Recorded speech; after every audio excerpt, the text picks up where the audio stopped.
Welcome back to NY Flight Jets Talk.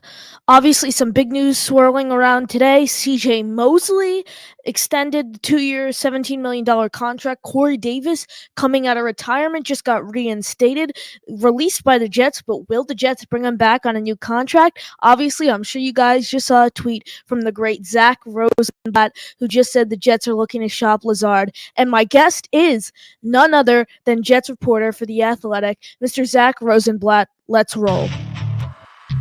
Jets, Jets, let's go. Jets wide receiver Wesley Walker. Wesley, how you doing today? ESPN writer Mr. Rich Cimini, Jets reporter for The Athletic, Mr. Zack Rosenblatt, Hall of Famer and Jets legend Mr. Marty Lyons. Your host, Connor Law. Here we are on a Thursday night.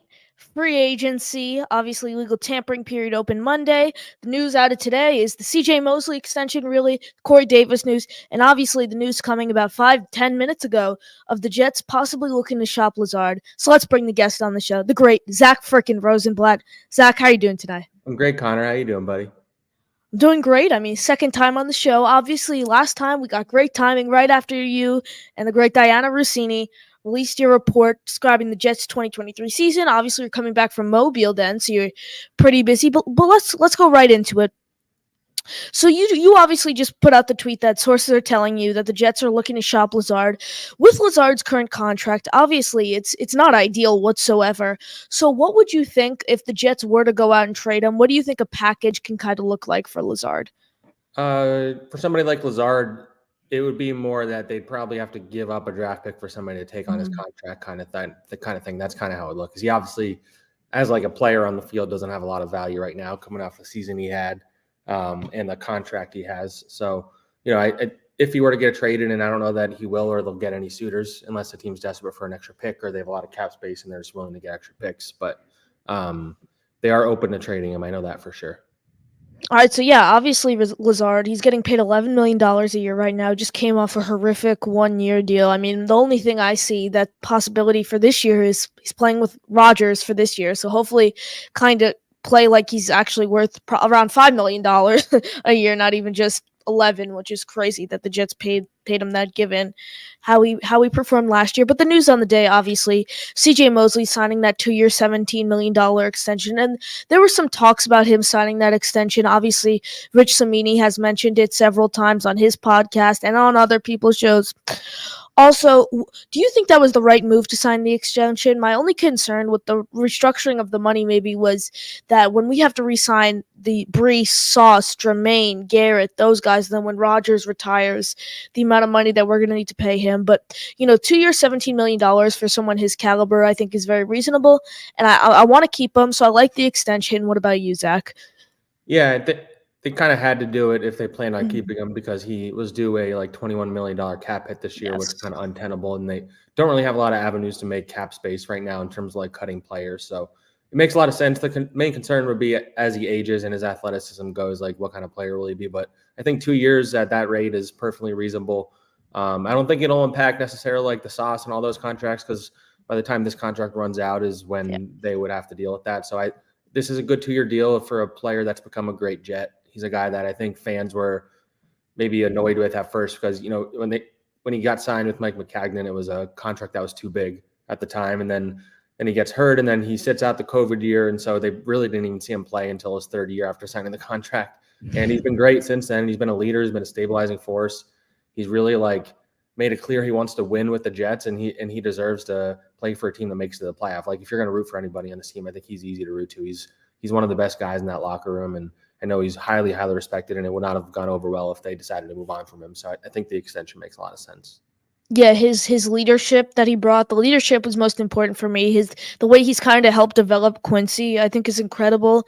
And he's a very solid player, coming off of a bit of an off year, but still very solid guy. I think he needed to come back. The only way I would have thought about cutting him, the $21 million in cap room was a little appealing to me. We could have freed up that much money if we cut him, but happy happy we brought him back. He 100% deserves to come back. But going over to the trade that the Jets made yesterday, the Morgan Moses deal, what were your thoughts, and how'd you feel about that deal? I personally thought it was a great move to bring Moses back in the green and white for 2024. I didn't expect him to even be available because his contract is so reasonable. So, I think it's a great trade. The Jets obviously are operating in a way that they're not going to spend a lot of money on anybody. They've really kind of shopped in the middle of the free agency market and kind of looking for bargains. And so this is a bargain. They pretty much, what they gave up was moving back in the 4th round and a 6th-round pick for a starting caliber right tackle, a guy who they never should have let leave. He's a massive upgrade over everybody they played at right tackle last year. And so, I think it's a great trade. He's not like a star by any means, but you just need a stabilizing force, and he can be that for them. Yeah, I agree. So now the Jets signed two players traded for one, signed when we signed John Simpson, guard out of Baltimore, and then we obviously traded for Morgan Moses. So with those two down, would you rule out the possibility of the two other guys that everyone's talked about before we kind of free agency, Kevin Zeitler and Tyron Smith? Would you rule out the possibility of those two coming to New York and playing football next year? I wouldn't rule out anything necessarily, but I don't think they're gonna, unless the Tyron Smith, like his number, the market's not what he thought it was. Like I think Joe Douglas, his whole thing is that he has numbers that he's willing to go to and he won't go past them. And so somebody like Tyron Smith is available at a reasonable rate, they absolutely would consider it. Zeitler is very intriguing. The only hesitance I would have there is you would probably have to play AVT at left tackle, which he probably could do, but I think he's best suited for right guard or right tackle, and they just got Morgan Moses. So I think they're most likely to draft somebody, but I think David Bakhtiari is still on the table, even if you'd sign him and then you still draft somebody early just to protect yourselves because he's very injury prone, and he would come at a low cost. So I still have my eye on him. Again, I'm not going to rule out Tyron Smith, but I'd be surprised at this point. Yeah, I'd be surprised just because the way they brought in Morgan Moses. And the Jets have really, for a long time now, especially this year, though, they've signed so many, like most of the guys, I'd say, except Tyrod Taylor, the Jets have signed / traded for. No one really predicted. Like, no one saw Moses to the Jets. No one saw Sampson to the Jets. I mean, the Jets were in need of defensive tackle help, but no one really saw Javon Kinlaw. No one really mentioned his name in the talks. And then they obviously signed that Isaiah Oliver guy on Sunday, the nickel guy they signed on Sunday. But obviously another piece of news coming out of today was the possibility of Corey Davis returning to the Jets. The Jets are gonna, from what I'm hearing, release him. But do you think there's a chance the Jets bring him back on another deal and he comes in and he plays for this team next year? Yeah, I do. I think the Jets would welcome him back. I think they felt that way since he told them he was leaving. If he had said during the season he wanted to come back and play, they would have welcomed him back with open arms. They love him in that building. The front office, the coaches, the teammates, like he's beloved in there, and he would have been an upgrade over the production they got outside of Garrett Wilson last year, and they haven't signed any receivers yet. So I think he's absolutely an option. He'll be one of the best free agents available once he hits free agency. My sense I get is that I don't know that he'll come back with Lazard there. Because I think Lazard took a lot of his reps in camp, and I don't think it's like he doesn't like Lazard or anything like that, but I just think in terms of like him reading the tea leaves and things like that, I don't think Lazard is much of a threat anymore. I don't think they're going to play him very much if he's on the team, but I do think that's a factor for Corey, and he has to do what's best for him. Then the Jets are granting him his release, which they don't have to do. They clearly like him enough to do that. I'm sure they'll try and get him to come back to them, but I would say 50-50 shot that he comes back, but both sides love each other, so I wouldn't be surprised at all. And I know Aaron Rodgers is a big fan of Corey's as well. Yeah, I think Corey, in my opinion, is a better option than Lazard. My concern, though, a year off of football is a long time without going in pads, without doing really anything. Just a complete year off for me, a little rough. But I'm gonna have to agree with you there. I think he's a way better option than Lazard. But staying with the wide receiver and kind of the positions of need the Jets have to fill, obviously safety. There's a chance that they make some additions there. Jordan Whitehead obviously went back to the Bucs. There's a chance, from what I'm hearing, they bring back Ashton Davis, sign a guy in free agency. Is there any buzz you're hearing around the Jets on the free agent market that you'd like to share? I would actually, with Ashton, at this point, I don't think the expectation is that he's going to return. I think he wants to get a shot to start somewhere. I think as of now, right now they just really have Chuck Clark and Tony Adams, who I would say are the projected starters right now. I would bring back Ashton because I think he's He's gotten better and better each year. He's he's a key special teams guy. But if he wants to play more elsewhere, then you can't blame him. So he'll explore his market, and then maybe if he doesn't find it, he comes back. But I haven't heard anything. The Jets, Joe Douglas is never going to spend a lot of money on the safety position. That's kind of always been his thing. There's a lot of guys still available. I think he'll kind of let that play out as guys sign for bigger money, and then you kind of wait for like a solid veteran to still be available that you can sign at a bargain deal. And I think that's where they're gonna enter the fray. Yeah, I agree, but I don't see Joe Douglas personally. Obviously, there's sources and everything know a lot more about what Joe Douglas is going to do than me, but I personally don't see Joe Douglas spending a ton of money on the safety position. I think he's going to try to like budget ball there, like he's kind of done on most positions. But obviously, like I've said, you reported that Lazard's on the market. Do you think that the Lazard being on the market is a reasoning of Corey Davis possibly coming back? Do you think those two kind of relate to each other? I think the Lazard thing started before like Corey made this decision to like file for reinstatement. They might be tied together now, but I don't think that like, when they've made it clear that Lazard was available, I don't think that Corey was a part of their thought process necessarily. All right. So staying with the wide receiver, though, obviously the talks of we need to bring in another guy to back it up. Obviously, Mike Williams was released by the Chargers yesterday. He's been a name that's kind of caught the Jets' eye from fan perspective, and he's been a name that's kind of swirling around the Jets. A guy like Tyler Boyd, someone like that. Who would you say is the most realistic option for wide receiver two? When I talked to Rich Samini on Tuesday, I believe it was, he said that he thinks the Jets are definitely exploring the trade market, but he doesn't see them trading for Courtland Sutton as, quote, they already gave up Jerry Jeudy, and he doesn't think Sean Payton wants to give away his whole wide receiver room. So what are your thoughts, and who do you think would be kind of the most realistic option to fill that role?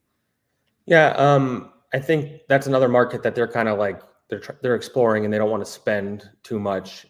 Corey Davis obviously becomes an option. I don't know if he'd be the wide receiver 2 or 3. Yeah. Sutton, from what I heard, is just not available. I don't think they've really shown interest in Marquise Brown from the Cardinals. Tyler Boyd is an interesting one. I know some players on the Jets have tried to recruit him. I don't know if necessarily the Jets like front office has had the same interest yet, but he's someone I keep an eye on depending on his price. I think Odell Beckham is definitely somebody that's still on their mind. So Mike Williams is a guy that they really wanted to sign a couple years ago when he was about to be a free agent. And then the Chargers came in and extended him right before free agency. I think the Jets are prepared to give him a pretty big offer. And he instead went back to LA, and now he'll cost a lot less than he would have done because he's coming off an ACL. But I'd say Mike Williams and Odell Beckham are the two that I have my eye on, and Tyler Boyd maybe in that mix. But I also wouldn't be shocked if the Jets right now go out and get their left tackle in free agency or a trade or whatever, they can go into the draft and plan to get that number 2 receiver at number 10 overall, because there's some really talent. Even if you don't get one of those top 3 guys and they're all gone, I think Brian Thomas from LSU could be an absolute stud as well. So there's a lot of avenues they can go. I don't think that they want to spend a lot of money because it didn't really go that well with Corey Davis if you think about it, because he got hurt quite a bit with his big contract, and then the Lazard one was obviously a disaster. So I don't know that they want to spend like huge money on a receiver, but they'll explore the market still for sure. Okay, yeah, I didn't really think the Jets were going to spend a ton of money after Evans kind of went, and then T. Higgins was tagged, and then he requested a trade, and then I'm kind of hearing that Jets aren't really going to kind of explore a trade, as I think the draft capital they'd have to give up for that is insane. But you mentioned signing a left tackle and then getting a playmaker. Obviously, the first name, in my opinion, that comes to mind for most Jets fans, Brock Bowers. And would the Jets be willing to take a tight end at 10? And I think personally, if they were going to go after Brian Thomas, I think they'd trade down a bit, but that's just me, because I don't see them using a top 10 pick on a guy like him. Very talented, don't get me wrong, but I feel like he's a top 15, top 20 caliber player. I think Malik Neighbors is a solid option, but I think he'll go. A lot of guys, but could you see the Jets going Bowers at 10? And what do you think the reaction of most fans and beat writers like yourself would think about that? Can they? Absolutely. And I think it's definitely on the table. I think the reaction and whether they would even do it kind of is still dependent on like how they approach the rest of free agency. Like I said, if they go into the draft and they still have a hole at left tackle, or they still have a hole at wide receiver 2, then I don't know that drafting Brock Bowers is the best course of action. But if they go into the draft and they have one or both of those holes filled, I would say not one or both. If they have the left tackle spot filled, then I think you could justify drafting Brock Bowers. And if they have left tackle and receiver already filled, then you could justify it as well. He's a very talented guy. He's a weapon. he can be essentially your wide receiver too, just as a tight end, because you can move him all over the field. So I'm very intrigued at the idea of picking him, but I also know that if they do not have a left tackle as you go into the end of April, like they cannot draft a tight end in the first round. Yeah, I agree. Obviously, another name, two names I really like.